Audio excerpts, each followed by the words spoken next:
নমস্কার বন্ধুরা, আবার অনেক দিন পর আবার একটা ভিডিও নিয়ে চলে এসেছি। আজকে সকাল সকাল বেরিয়ে পড়েছি বারাসাতের উদ্দেশ্যে। সেখান থেকে বাস ধরে সোজা চলে যাব দীঘায়।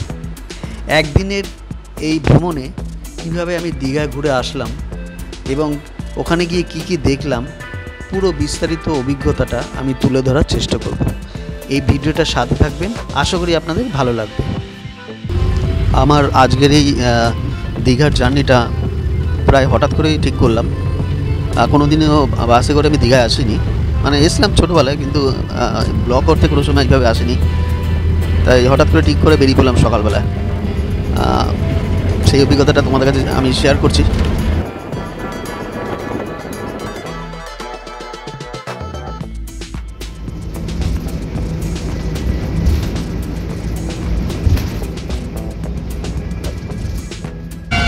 এখন 7:16 বাজে, আমাদের বাসটা সাঁতরাগাছি চলে এসছে।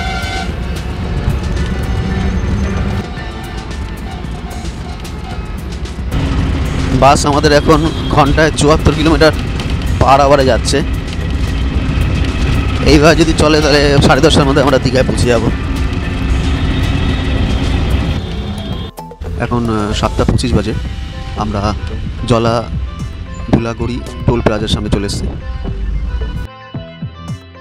এখন সকাল 7:33 বাজে, আমাদের বাসটা পাঁচলায় চলে এসছে। আজকে সকালে ওয়েদারটা খুব ভালো। সকালবেলা যখন বাসে উঠলাম অতটা গরম লাগছিল না, একটু ঠান্ডা ঠান্ডা ছিল। তা এখন আমরা যাচ্ছি, অতটা খারাপ লাগছে না। বাধ্য হয়ে জানলাটা বন্ধ রাখতে হচ্ছে, ঠান্ডা হাওয়া আসছে। তা গুড, ওয়েদারটা খুব ভালো। সকাল সকাল বাসে আসাটাই ভালো বেলা থেকে। 8:45 বাজে বাসটা চলে আসলো নিমদিঘিতে। নিমদিঘি চলে আসলাম আমরা।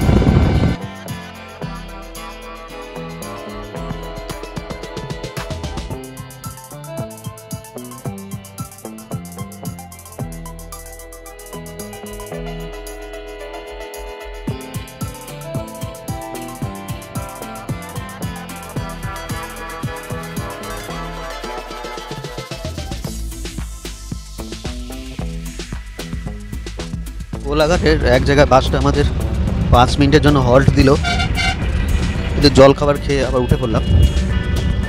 এখন বাসটা আমাদের আবার রওনা হয়ে গেল কোলাঘাট থেকে। এখন 8:30 বাজে, বাসটা আমাদের রাধামণিতে চলে এসছে। আশা করছি আর 2-2.5 ঘন্টার মধ্যে আমরা দীঘায় পৌঁছে যাব। এখন 8:50 বাজে, আমাদের বাসটা চলে আসলো নন্দকুমার।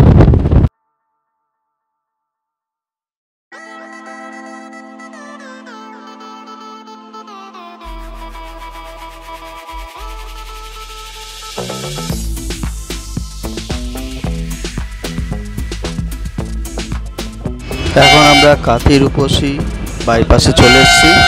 এখন 9:50 বাজে।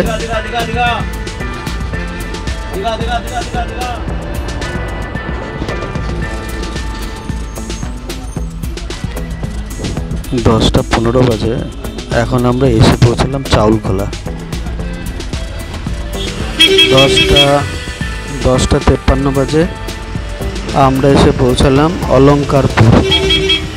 এখন অলঙ্কারপুরের উপর দিয়ে আমরা যাচ্ছি। এখন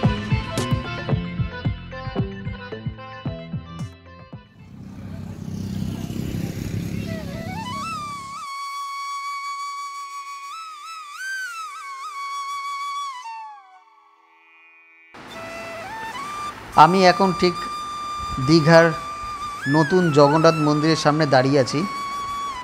পশ্চিমবঙ্গের পূর্ব মেদিনীপুর জেলায় অবস্থিত এই দীঘায়, যেখানে জগন্নাথ মন্দিরটি তৈরি করা হচ্ছে। এই মন্দিরটি পুরীর জগন্নাথ মন্দিরের আদলে তৈরি করা হচ্ছে। এই মন্দির সম্বন্ধে একটু জানিয়ে রাখি। মন্দিরটি বঙ্গীয় স্থাপত্য শৈলীতে তৈরি করা হচ্ছে। মন্দিরটি প্রায় 65 মিটার উঁচু, অর্থাৎ 213 ফুটের মতন। মন্দিরটি 20 একর জমির উপর তৈরি করা হচ্ছে। মন্দিরটিতে অকতিতে উৎসব উদযাপিত হবে। এই মন্দির তৈরি করতে খরচ হয়েছে প্রায় 150 কোটি টাকা।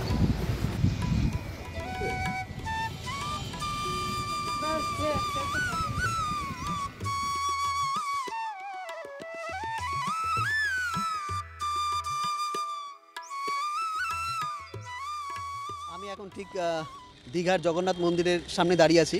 এটা নতুনভাবে ইনঅগ্রেশন হচ্ছে, নতুনভাবে তৈরি হচ্ছে। এপ্রিল মাসের 30 তারিখে এটা উদ্বোধন হবে। তার আগে একবার দেখে গেলাম যে এখানকার পরিস্থিতি কী। কাজ পুরো দমে চলছে, এখনও কাজ পুরোপুরি কমপ্লিট হয়নি। এই পাশে দেখুন এখনও পর্যন্ত কাজ হয়ে যাচ্ছে, আরও মেনটেন্যান্সের কাজ হচ্ছে, আরও সুন্দর করে আরও সাজাচ্ছে, গাছ লাগাচ্ছে। ভিতরে ঢোকা এখন অনুমতি নেই, তাও যতটা সম্ভব বাইরে থেকে ছবি তোলার আমি চেষ্টা করলাম। খুব সুন্দর লাগছে বাইরে থেকে দেখতে, খুব সুন্দর লাগছে। আশা করি পরে যখন আসবো তখন ভিতরটা আরও দেখাতে পারবো। দীঘায় জগন্নাথ ধামের ঠিক উল্টো দিকে একটা পার্ক তৈরি হচ্ছে। এই পার্কেও আপনারা ঘুরতে পারেন, বাচ্চাদের নিয়ে আসতে পারেন। চলুন তাহলে এই পার্কের ভিতরটা একটু দেখিয়ে আসি কীরকম লাগবে পার্কটা। আমার চোখে পড়লো তাই আপনাদের একটু দেখাচ্ছি। ঠিক উল্টো দিকেই জগন্নাথ ধামের ঠিক উল্টো দিকেই পার্কটা। ভিতর দিকে দাঁড়িয়ে আছে, দেখে আসি। আমাদের স্বাগত জানাচ্ছে। ভিতরটা একদম সুন্দর, গ্রিনারি, ন্যাচারাল, একদম বিউটি, দারুণ লাগছে কিন্তু দেখতে। বাচ্চারা এখানে খুব আনন্দ পাবে আমি মনে করি। দেখতে পাচ্ছি দূর থেকে দোলনা আছে, একটা হাতি আছে, স্লিপ আছে, পুরো ন্যাচারাল ব্যাপারটাকে এখানে ধরে রেখেছে। চলুন ভিতরে গিয়ে আপনি দেখে আসি। অনেকেই এসছে এখানে, ভিড়ের মাত্রাটা খুব কম। আস্তে আস্তে লোক যখন জানতে পারবে এখানে আরও ভিড় হবে। এই যে জঙ্গলের ভিতরে সুন্দর রাস্তা চলে গেছে, এখানে বাচ্চাদের স্লিপ আছে, তো এখানে বিশাল বড় হাতি রয়েছে। এখানে আপনারা আসতে পারেন বাচ্চাদের নিয়ে, খুব ভালো লাগবে। চলো ভিতরটা একটু দেখে আসি।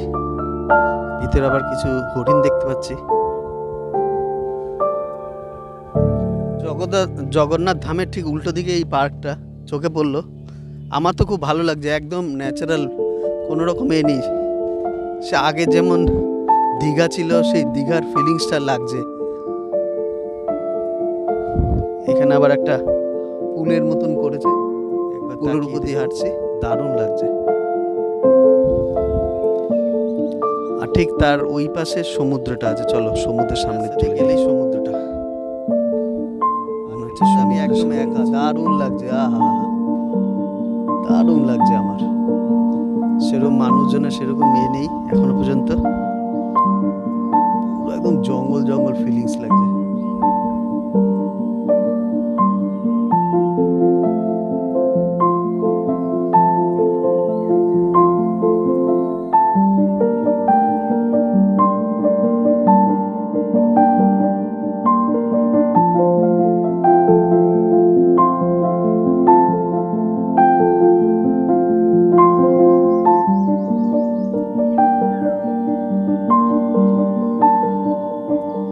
জগন্নাথ ধামে আসলে অবশ্যই তার উল্টো দিকে এই পার্কটাকে কিন্তু আপনারা অবশ্যই ঘুরবেন। মানে আমি রেকমেন্ড করবো যে এখন দীঘায় যা ভিড়, তার থেকে নিরিবিলি যারা পছন্দ করেন তাদের জন্য এই পার্কটা একদম আইডিয়াল। আমার তো খুবই ভালো লাগছে, সে আগের দীঘার ফিলিংসটা আমার একদম মনে হচ্ছে।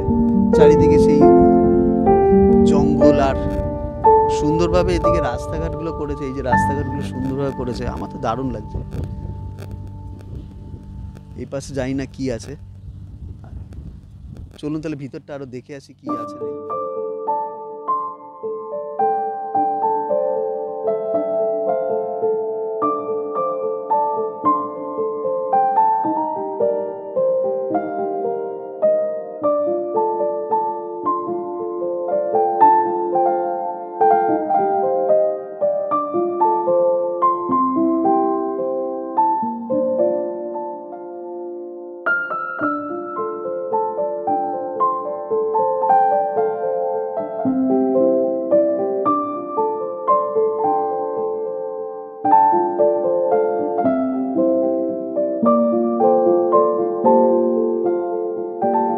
পিকনিক করছে জঙ্গলের বাইরে। সব দূর থেকে এসছে, পিকনিক করছে।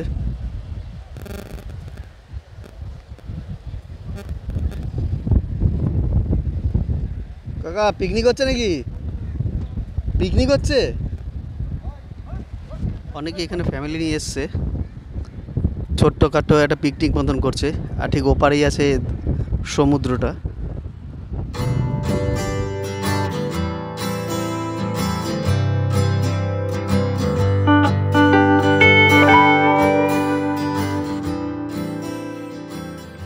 পিছনে আছে জগন্নাথ ধাম, আর এখান থেকে 550 মিটার দূরেই আছে বাস স্ট্যান্ডটা। হেঁটে যদি সময় লাগে 10 মিনিট, যারা হাঁটতে পারো তারা হেঁটেই বাস স্ট্যান্ড অবধি চলে আসতে পারো।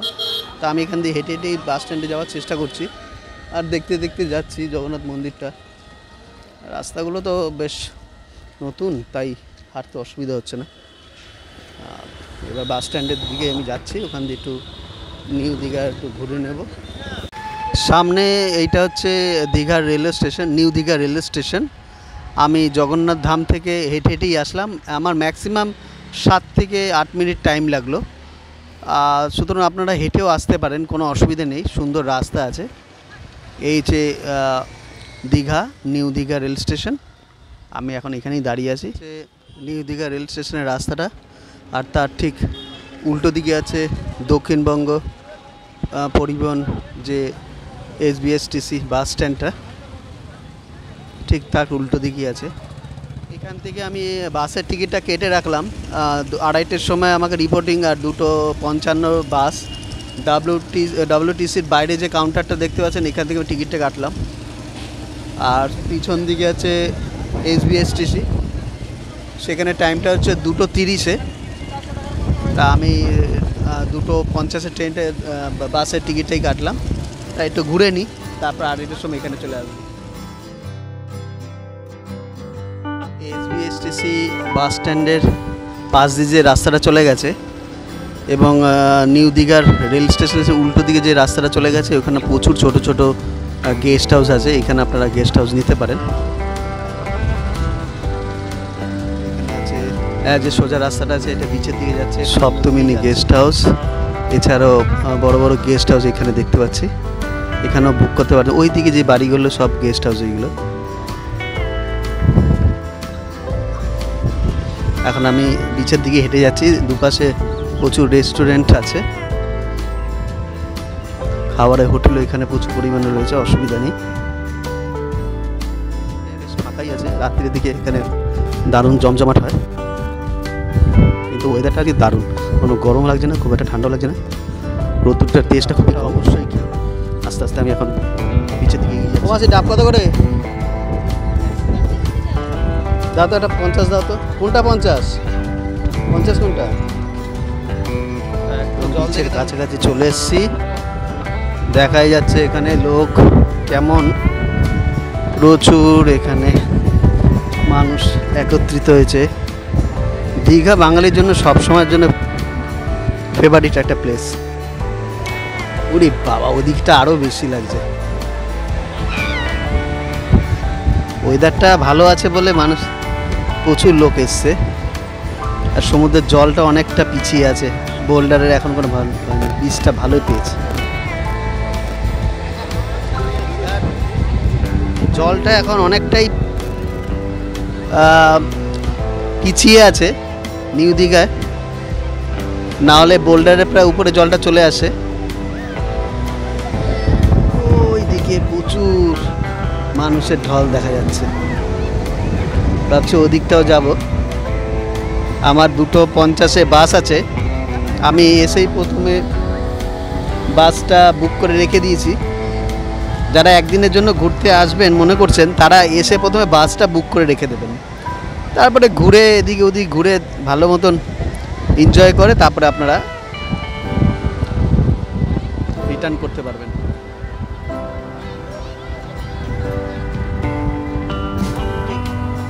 নিউ দীঘার বিচের উপর বসে আছি, সকাল 6:30টার বাসটা ধরলাম, আর এখানে চলে আসলাম 10:30 পৌনে 11টার মধ্যে চলে আসলাম।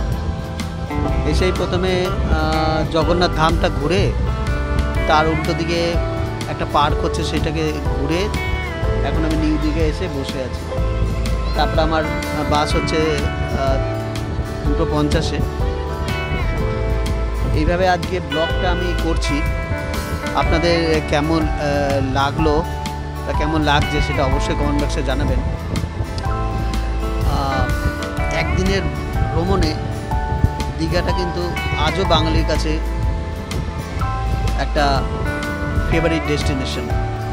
তার সুযোগ পেলে এখনও বাঙালি ছুটে ছুটে আসে এই দীঘাতে।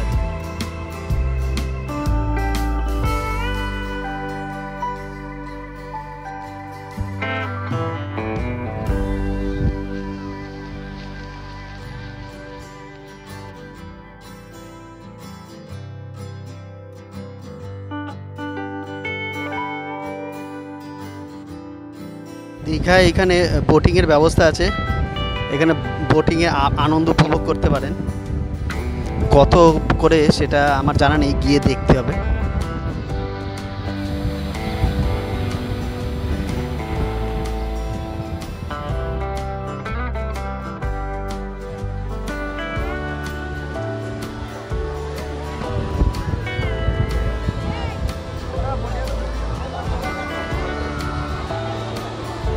এখানে বোট রাইডিং করা হয়, 100-200 টাকা করে তার চার্জ।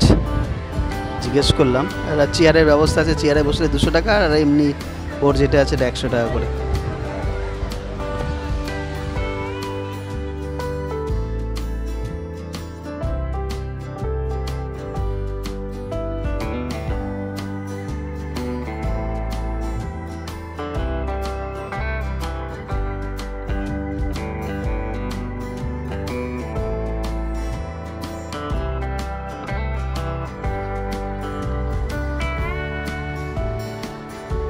মাসের প্রথম উইকেন্ডে দীঘা একদম জমজমাট, প্রচুর এখানে লোকজন এসছে, বরাবরই আসে, নতুনত্ব কিছু নেই। দীঘা একদম বাঙালিদের জন্য একটা ফেভারিট ডেস্টিনেশন, কিন্তু এসে দেখছি যে প্রচুর লোক এসছে। সবাই যে বলে যে দীঘা যেতে ভালো লাগে না, দীঘা কেন যাব, তাহলে এখানে এসে তো দেখছি ভালোই লোকে ভিড় করেছে। যাই হোক, ওয়েদারটাও দারুণ আছে, প্রচুর এনজয় করছে মানুষ। তার সাথে আমিও ছেলেগুলো যেরকম আনন্দ করছে, আমার ছোটোবেলার কথা মনে হয়, আমাদের যৌবনের সেই সব দিনের কথা মনে পড়ে গেলো। আমরাও বন্ধুদের সঙ্গে এসেছিলাম।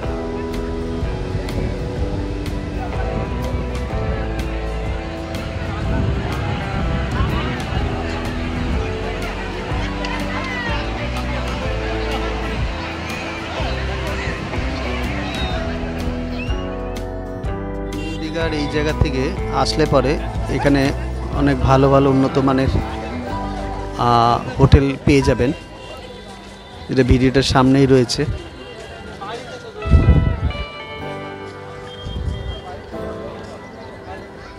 তার উল্টো দিকে খাবারের দোকান, কসমেটিক্সের দোকান এবং অনেক রকম গিফটের দোকানও রয়েছে।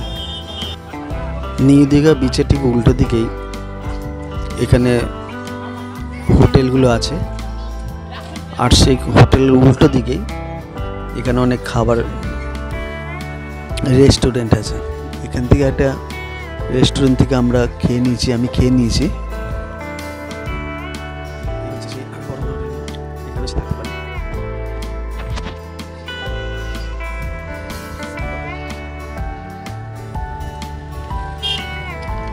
রেসিডেন্সি, এই সমস্ত প্রচুর হোটেল আছে। এই সমস্ত হোটেলগুলো সবই সি ফেসিং। নিউ গীতাঞ্জলি, সামনে আছে রাজ প্যালেস।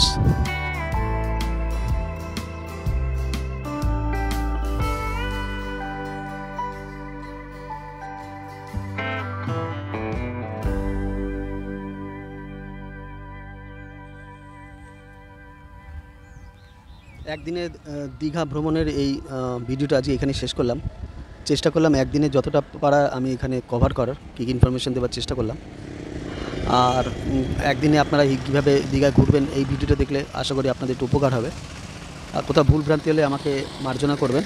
কোনো ইনফরমেশান জানার থাকে তাহলে আমাকে কমেন্ট করতে পারেন, সাথে লাইক ও শেয়ার অবশ্যই করবেন। এই বলে আজকে এখানে আমি শেষ করলাম।